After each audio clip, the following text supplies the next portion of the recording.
ప్రజల్లో తిరగటానికి లేదు, అన్నదమ్ముల మధ్యన ఉంటాకి లేదు, అక్కా చెన్నిట్ల మధ్యన ఉంటాకి లేదు, భార్య బిడ్డలతో సంతోషంగా ఉంటాకి లేదు, సరిగ్గా అన్నం తింటాకు ఉండదు.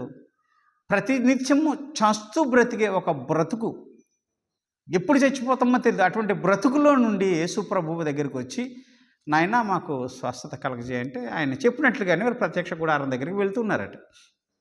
వెళ్తుండగా దాంట్లో ఒకనికి స్వస్థత కలగడం చూసి, ఇంకా ప్రత్యక్ష గుడారం దగ్గరికి వెళ్ళలేదు, వెళ్తూ ఉండగా మరి ఆ వ్యక్తి చూశాడు, ఒళ్ళంతా కూడా కుష్ఠరోగం పోయి పసిపిల్లవాని దేహం వలె.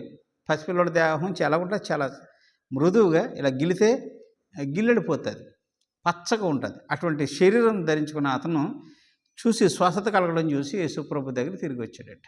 యేసుప్రభు దగ్గరికి వచ్చి ఆయన దగ్గర సాగిలపడికి మొక్కాడు. నువ్వే నా దేవుడవు, స్వస్థపరిచిన వాడు, స్వస్థపరిచి యెహోవా నీవే అని దేవునికి స్తోత్రములు చెల్లించాడట. దేవునికి స్తోత్రం, హల్లెలూయా. అంటే మిగతా 9 ఎక్కడ? మరి యేసుప్రభు మరి 10 మంది కూడా స్వస్థపడ్డారు కదా.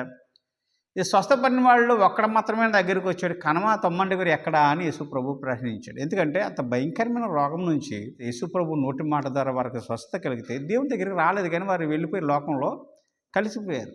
ఇంతేనా? చాలామంది దేవుని దగ్గరికి వస్తారు, తమ అవసరాలు తీర్చుకుంటారు, స్వస్థతలు పొందుకుంటారు, ఆర్థిక ఇబ్బందుల నుంచి విడుదల పొందుతారు, తమ అనుకున్న ఉద్యోగ అవకాశాలు వస్తాయి, తమ కుటుంబాలు బాగుంటాయి. ఆ సమయంలో దేవుడు చేసిన మేలులు మర్చిపోయి, ఉపకారాలు మర్చిపోయి వారు మళ్ళీ తిరిగి లోకంలోనికి వెళ్ళిపోతారు. యేసుప్రభుని సరిగ్గా వెంబడించిన వ్యక్తులు ఈ 9 మంది, అటువంటి వ్యక్తులు మన మధ్యన కూడా ఉన్నారు.